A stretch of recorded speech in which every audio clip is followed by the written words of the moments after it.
کریں. جتنے آپ تشریف لائے ہیں ہم سب کو خوش آمدید کہتے ہیں.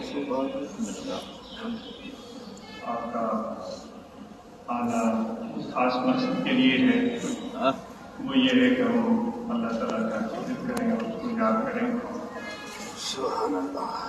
ذکر والوں کے ساتھ بیٹھیں، ان کی صحبت ہمیں میسر ہو. تو یہ ہمیں ہر پل ہر دم ہر گھڑی چیز یاد رہنی چاہیے کہ اللہ تعالیٰ کی یاد ہمارے دل میں جاری و ساری رہے. اور نقش بندی سلسلے میں صحبت کی بڑی اہمیت ہے. وہ صحبت کے مواقع ہمیں میسر ہیں اور بغیر اس کے فائدہ نہیں ہوتا. اور صحبت جو ہے وہ محبت کے بغیر وہ بھی فائدہ مند نہیں ہوتی. لیکن صحبت کا کوئی متبادل نہیں ہے. کوئی بغیر صحبت کے کہے کہ مجھے فائدہ ہو، فیض ہو، میری تربیت ہو، تو یہ چیز جو ہے بغیر صحبت کے میسر ہونا مشکل ہے. اور صحبت جو ہے کوئی صحبت کرے لیکن محبت نہیں ہے، ادب نہیں ہے، تو یہ صحبت جو ہے وہ نامکمل ہے اور فائدہ مند بھی نہیں ہے. کیونکہ یہ طریقت کی بات ہو رہی ہے، اس طریقت کا مدار ہی محبت پر رکھا گیا ہے. اور مرشد کامل کے ساتھ رابطہ جتنا کبھی ہوگا جتنی محبت زیادہ ہوگی، جتنا ادب زیادہ ہوگا اتنا ہی زیادہ فائدہ اور فیض حاصل ہوگا. تو یہ مواقع اس وقت ہمیں میسر ہیں، ہم ان مواقع سے فائدہ اٹھائیں. اور یہاں ایک اور کام بھی ہے جو ہم سر انجام دے سکتے ہیں، کچھ دوست دے رہے ہیں. وہ خدمت کا کام ہے. جو حضرات تشریف لائے ہیں وہ خدمت کے معاملے میں پیش رہیں. اور کوئی بھی ہو عالم ہو، فاضل ہو، قاری ہو، حافظ ہو، خلیفہ ہو، تنظیم عہدیدار ہو، ممبر ہو، یا عام جو احباب تشریف لاتے ہیں، کوئی بھی ہو، عام ہو خاص ہو، سب خدمت کا موقع ہاتھ سے جانب رہتے ہیں. اور جتنی دل سے ہم خدمت کریں گے اور بے لوث بن کر انشاءاللہ تعالیٰ اتنا زیادہ فیض اور فائدہ حاصل. یہاں پر ہم وقت صفائی کا دھیان رکھیں اور ہم صرف اوروں کا انتظار نہ کریں کہ کوئی آ کر صفائی کرے گا. ہمیں خود یہ کام کرنا چاہیے. اور جو احباب یہاں موجود ہیں پوری طرح سے ہوشیار الرٹ رہیں. ہر وقت ہر طرح کے لوگ آتے رہتے ہیں. تو کوئی بھی ایسا مشتبہ شخص نظر آئے تو انتظامیہ کو آگاہ کریں. اور انتظامیہ کی ذمہ داری ہے کہ وہ اس معاملے میں رہنمائی دیں کہ کس طرح ان سے رابطہ کر سکتے ہیں. دوستوں نے اپنے تبلیغ کے آواز سنائے اور ان کی محنتیں اور کوششیں قابل قدر ہیں. بڑی مسرت ہوئی. پولیس صاحب نے بتایا، مدرسے کے نوجوان طالب علم نے اپنی محنت سے واقف کیا، ثاقب صاحب نے اپنی صورتحال سے واقف کیا، سکردو صاحب نے اپنی باتیں بتائیں.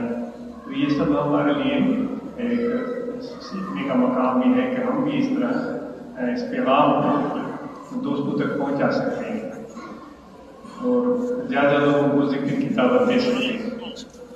جو ہم یہاں آتے ہیں، بیٹھتے ہیں، ذکر بھی کرتے ہیں اور صحبت بھی کرتے ہیں، پھر ہمیں یہ بھی کہا جاتا ہے کہ چند چیزیں ہیں جن کا ہم سب کو دھیان رکھنا ہے. کل بھی عرض کی گئی تھی، گزشتہ کل بھی. تو ان چیزوں کا بھی ہم دھیان رکھیں.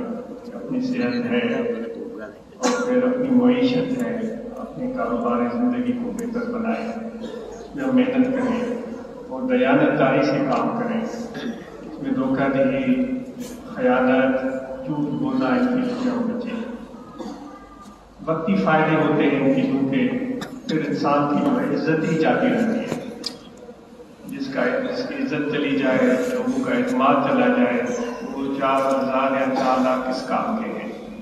جو عزت ہے اس کی تو وہ تو پیش بہا قیمتی چیز ہے، اس کی تو قیمت ہی نہیں متعین کی جا سکتی۔ محنت کریں اور صبر سے کام لیں اور تسلسل کریں، انشاءاللہ تعالیٰ اس محنت کا فائدہ اور صبر اللہ تعالیٰ آپ کو عطا کرے گا۔ اللہ آپ کو اور ہم سب جس طرح کہا جاتا ہے ہاتھ کار کی طرف چلیے، آپ کی طرف اپنے فارغ بیٹھے رہیں یا صرف جو ہے وہ تبلیغ کرے اور کام نہ کرے۔